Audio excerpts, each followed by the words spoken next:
Durant les 23 dernières années, le pays a été spolié et son histoire bafouée. Le vocabulaire a été vampirisé. Les mots ont été utilisés pour mentir.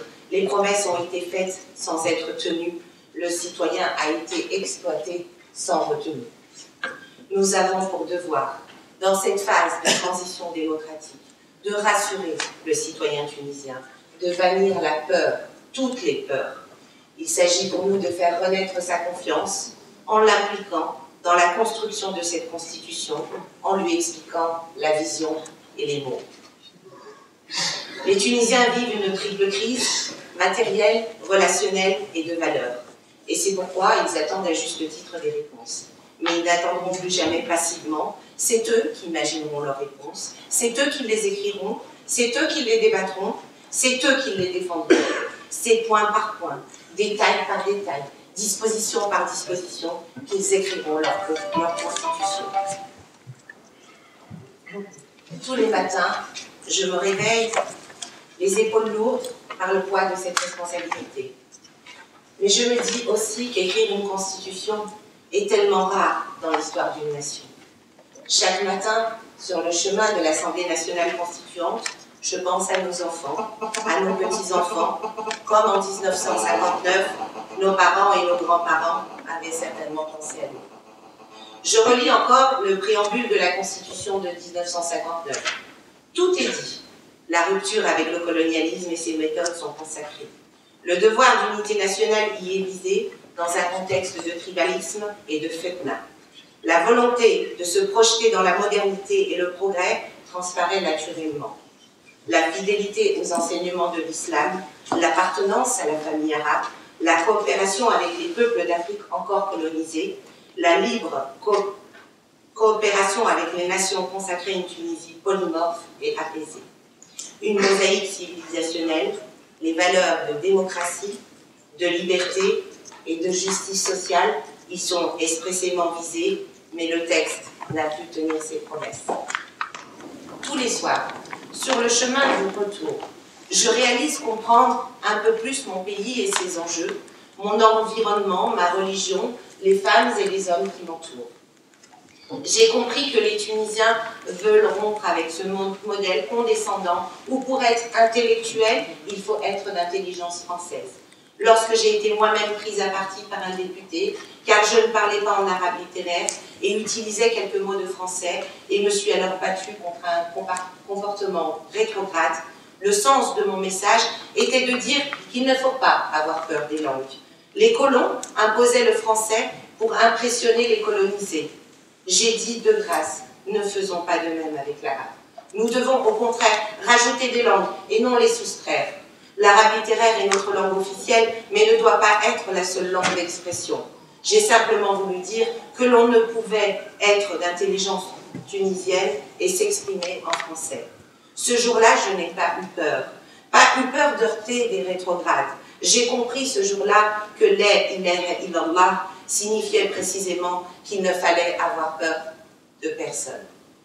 J'ai compris que la vraie révolution était de révolutionner son esprit et l'ordre des priorités. Ce qui a toujours été prioritaire pour les élites locales n'est pas forcément la priorité du peuple.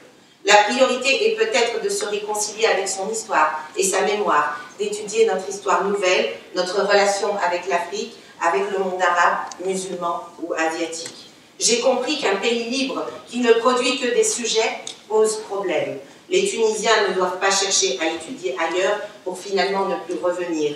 J'ai compris qu'il fallait révolutionner notre système éducatif pour que l'on ne juge plus les CV de nos ministres aux universités étrangères qu'ils ont fréquentées. J'ai compris que sans une politique de lutte contre la pauvreté, il n'y avait pas de démocratie possible, qu'il y avait même un risque considérable d'anarchie ou de retour à la dictature. J'ai compris que l'identité, c'est aussi la lutte contre la pauvreté. Point d'identité dans la précarité.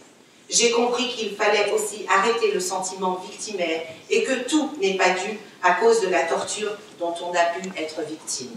J'ai compris que parallèlement à la mise en place d'une justice transitionnelle, il fallait nettoyer le système de justice, point de démocratie sans sécurité juridique. J'ai compris qu'il était nécessaire de mettre rapidement sur pied une autorité de régulation des médias.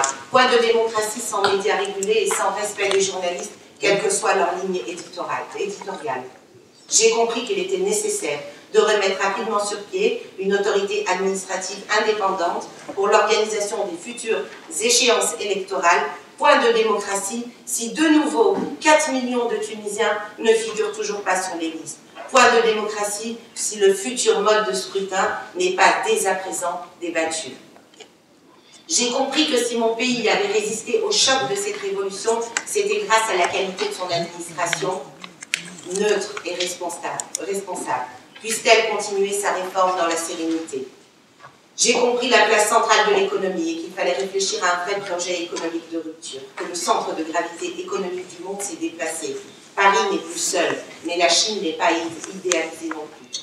J'ai compris qu'il fallait diversifier les partenariats et jouer sur la multilatéralité du monde.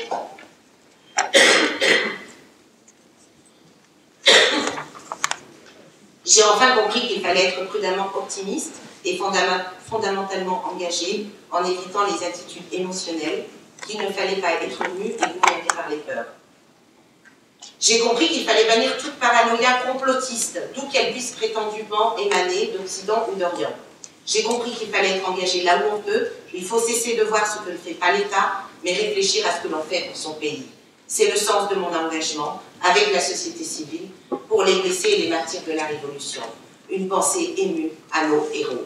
J'ai compris qu'il fallait prendre le bien d'où il venait, des salafistes ou des laïcs. Personne ne détient la vérité. Personne n'en a le monopole. J'ai compris que la solidarité était plus noble que la générosité. La solidarité, c'est partager ce dont on a besoin. Voilà une formidable valeur que l'islam met en avant.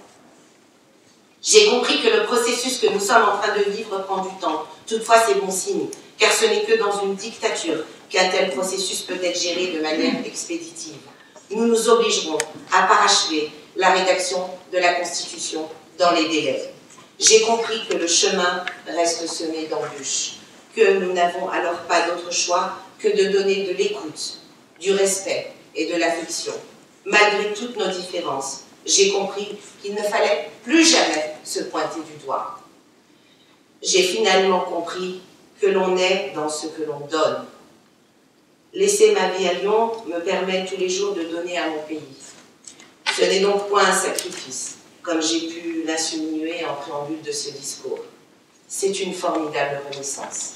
Ayons espoir.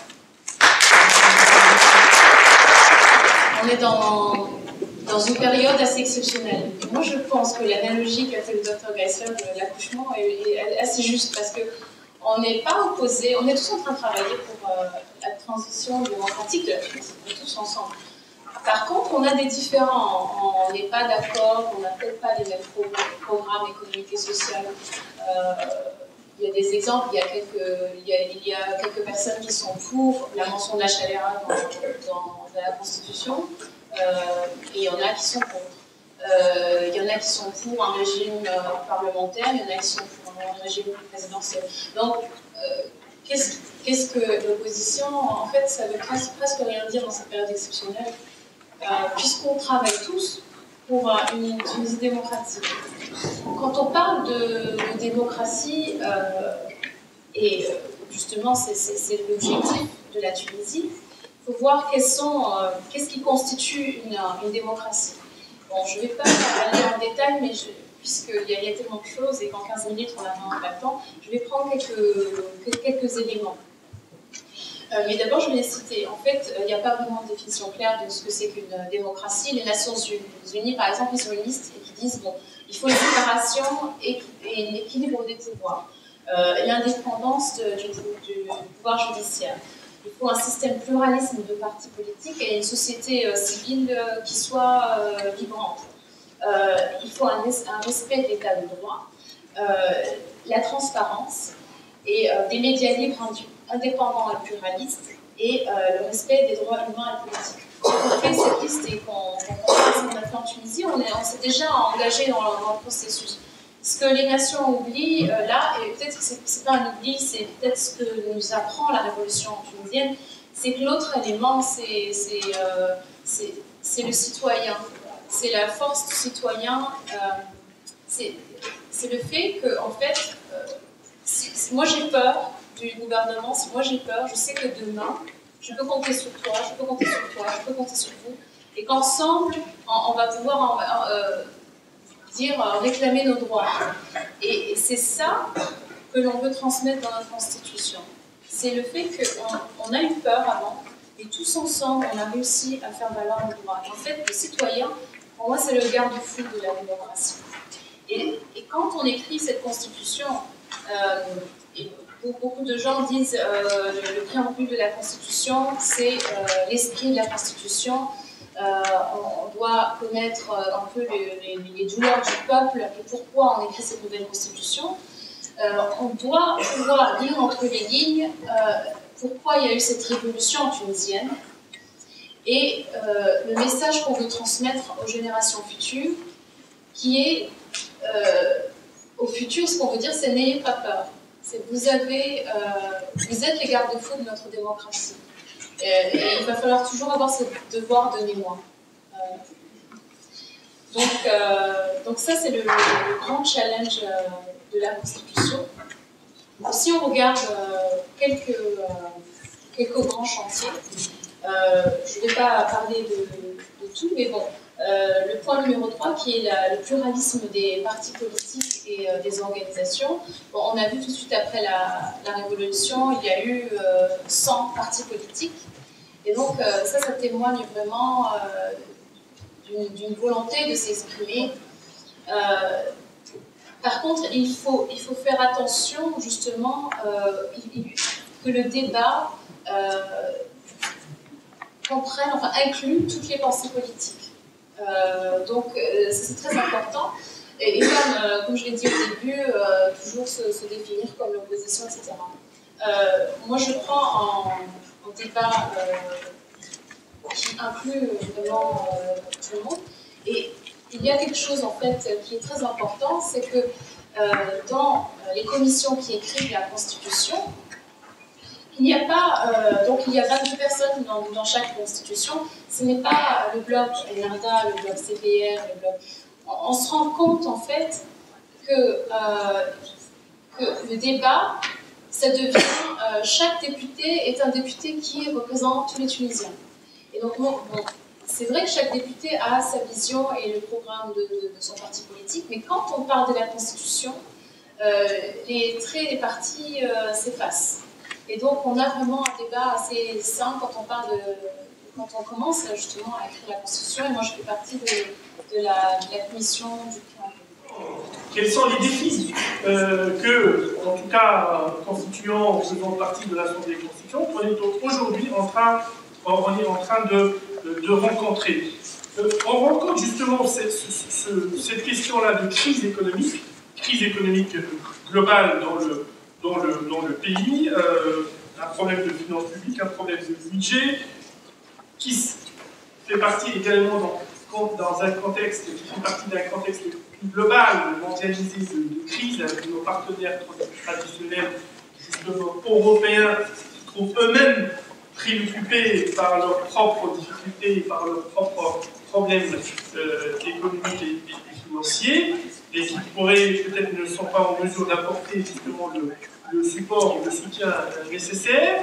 On est dans une situation où on a un système de gouvernance, une gestion des affaires publiques qui reste à réformer. On a un certain nombre de systèmes de sécurité, notamment de police, le système de justice et le système médiatique également, qui sont des systèmes en phase, qui sont en contact direct avec le citoyen, une réforme de l'administration de manière générale.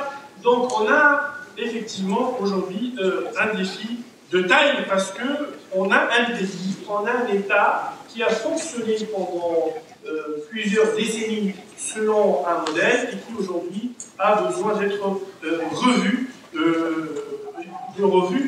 de manière vraiment profonde. Donc tout ça ne facilite pas la chose, et comme je l'ai souligné tout à l'heure, on a aussi un problème, ce contexte généralisé d'effritement en quelque sorte de l'autorité de l'État dans un contexte post-révolutionnaire c'est normal, et cette question d'autorité de l'État se manifeste dans plusieurs niveaux. Et ce qu'on a observé tout à l'heure, par exemple sur le phénomène salafiste, ne devrait pas en réalité nous aveugler sur des phénomènes analogues, mais qui n'ont pas cette connotation religieuse et qui sont souvent occultés par les médias. Parce que quand on assiste à des sit-ins sauvages ou à des manifestations sociales qui, à la base, effectivement, répondent à des aspirations ou à une demande sociale, ou à des demandes souvent légitimes de la part des citoyens, mais on oublie que c'est un comportement anarchiste qui ne respecte pas la loi et qui est